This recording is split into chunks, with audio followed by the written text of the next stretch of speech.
could you tell me a little bit more about why you even started this in the first place? I started this because I grew up in New Guinea, in the highlands of New Guinea, had a pretty wild childhood, really living outside in nature, and have always had a deep love for land and animals and the wild.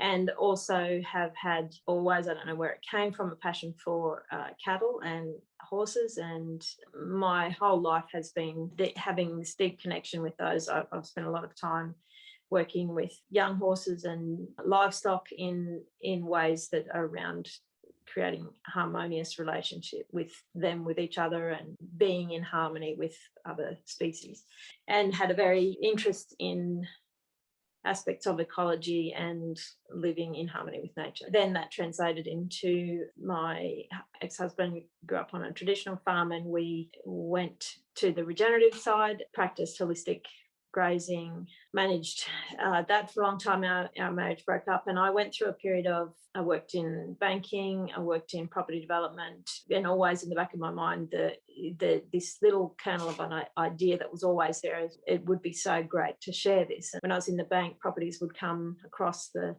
desk that I thought were, that they were iconic Australian treasures, really, and they were sold to overseas interests and corporations, and I used to think, imagine if all Australians could have a piece of this. And seeing in the bank how often the farmers weren't really supported by the structure of the bank, and also then seeing how finance just generally doesn't support a large percentage of the population. It's kind of geared to support a small percentage, and really so bringing those worlds together of finance and money and this deep love for the land. When they do work together, there's a natural reciprocity that happens. It's like planting any seed in any garden. If you nurture it, it will bear fruit. If you don't, it won't. Our current extractive model doesn't. It kind of says, well, I'm going to take everything until there's nothing left, which makes no sense to me. That's not sustainable. It doesn't make any sense.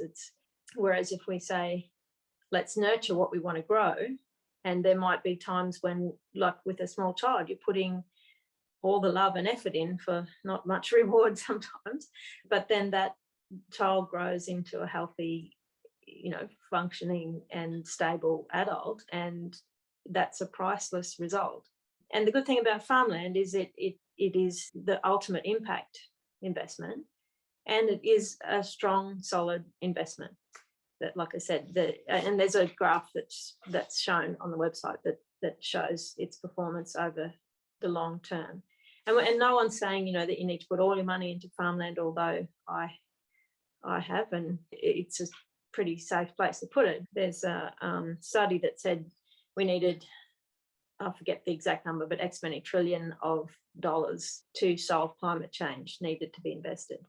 And if women put 5% of the money that women control and manage across the world, that is actually that number, just as it happens. So the message really isn't that this is the only thing. It's just that if we gave a little bit back to the earth, it does come back. It's like it is literally planting seeds that will come back to feed us metaphorically and literally, and saying that you can start wherever. So one of the philosophies is increasing biodiversity, and that includes diversity of investment. I mean, one of the things about current venture investment in Silicon Valley is it's all white men. 2% of women get funded, or the funding given to women is 2%. Women are half the population and control 70% of spending. It doesn't make sense. There's such a minuscule amount given back to the earth, which is literally what sustains us. It doesn't make sense. And so the whole premise of AgriVentures is to allow people to actually put their money to work. There's no downsides to it.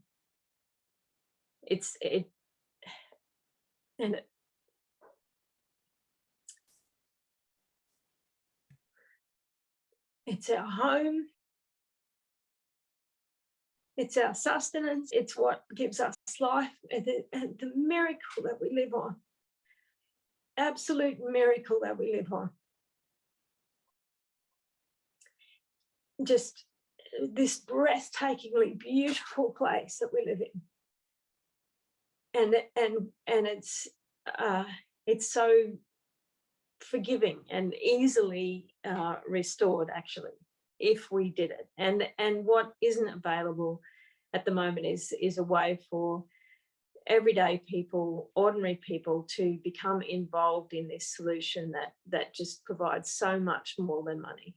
But it's a solid, secure place to put your money. There is no better investment than earth. This is priceless. That's the premise of it. Just so potentially rewarding on so many levels, and that's the beauty of it. I think it's the thing that matters the most, and in that way, I hope that money can become in your life, if it's not at the moment, something that feels good. It's not a source of stress, it's a source of pride. It's a beginning of a legacy that you can pass to children or, family, pass on to others. It's something that you can feel good about every day, because you know that you are either directly or by supporting people who are directly working with the earth, you are part of the solution.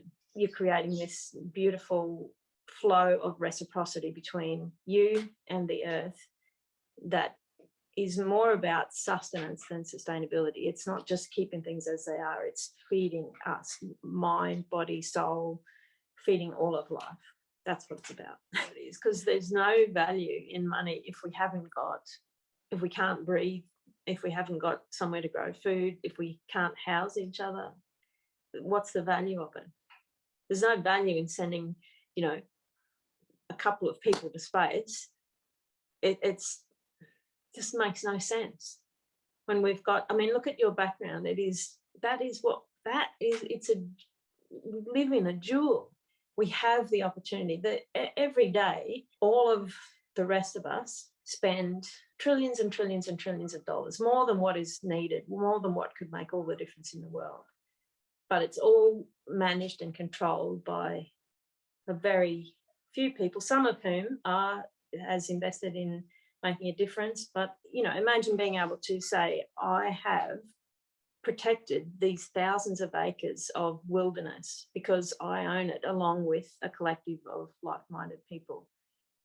Don't own it in the Western sense of we're going to own it and extract from it. We steward it in, there's a lot of wisdom that can be gained from the way Indigenous peoples think about land and feel about land and have a relationship of kinship with land.